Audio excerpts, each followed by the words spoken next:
সুপ্রদীপ চাকমা জন্মস্থান ও নিজ গ্রাম খাগড়াছড়ির কমলছড়ির গ্রামবাসীর কাছে তিনি একজন সৎ, বিনয়ী ও ভালো মানুষ হিসেবে পরিচিত। দেশে বৈষম্য বিরোধী ছাত্র আন্দোলনের পর গঠিত অন্তর্বর্তীকালীন সরকারে তাকে একজন উপদেষ্টা হিসেবে নিয়োগ দেওয়া হয়েছে।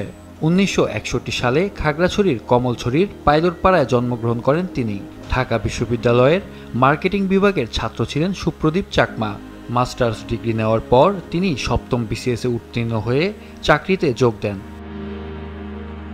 সুপ্রদীপ চাকমা বিগত সরকারের সময়ে রাষ্ট্রদূত থেকে শুরু করে বিভিন্ন গুরুত্বপূর্ণ পদে দায়িত্ব পালন করেছেন। সর্বশেষ তিনি ২০২৩ সালের ২৪শে জুলাই পার্বত্য চট্টগ্রাম উন্নয়ন বোর্ডের চেয়ারম্যান হিসেবেও দায়িত্ব পালন করেছেন। গ্রামবাসী ও স্বজনদের কাছে মানুষ হিসেবে সুপ্রদীপ চাকমা কেমন জানতে চাইলে সবাই তার সততা ও বিনয়ী মনোভাবের প্রশংসা করেন। ওনার আমরা যতটুকু জানি উনি দুর্নীতি এবং অন্যকে প্রশ্রয় দেয় না, উনি অত্যন্ত সৎ এবং বিনয়ী। আমি ছোটবেলা যতটুকু দেখছি উনি খুব কষ্টে লেখাপড়া শিখছে, তাদের খুব একটু ভালোবাসে বিদায়। ওনারা কিন্তু মিথ্যে জিনিসটা এরা বুঝে না।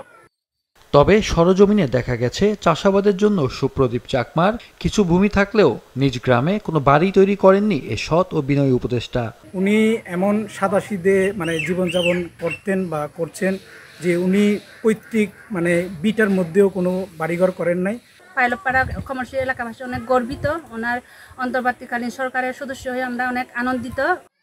সুপ্রদীপ চাকমার কাছে গ্রামবাসী ও পাহাড়ের বিভিন্ন শ্রেণী পেশার মানুষের প্রত্যাশা পার্বত্য এলাকায় শান্তি প্রতিষ্ঠা ও নির্বাচনের মাধ্যমে জেলা পরিষদের চেয়ারম্যান মনোনীত করার পরিবেশ সৃষ্টিতে তিনি কাজ করবেন।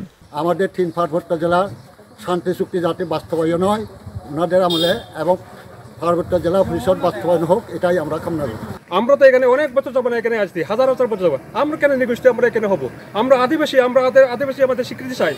এছাড়াও পাহাড়িদের ভূমির অধিকার সহ সাংবিধানিকভাবে তাদেরকে আদিবাসী স্বীকৃতি দেওয়ার দাবি পূরণ করে সুপ্রদীপ চাকমা দৃষ্টান্ত স্থাপন করবেন বলে প্রত্যাশা সবার। মাছরাঙা নিউজ ডেস্ক।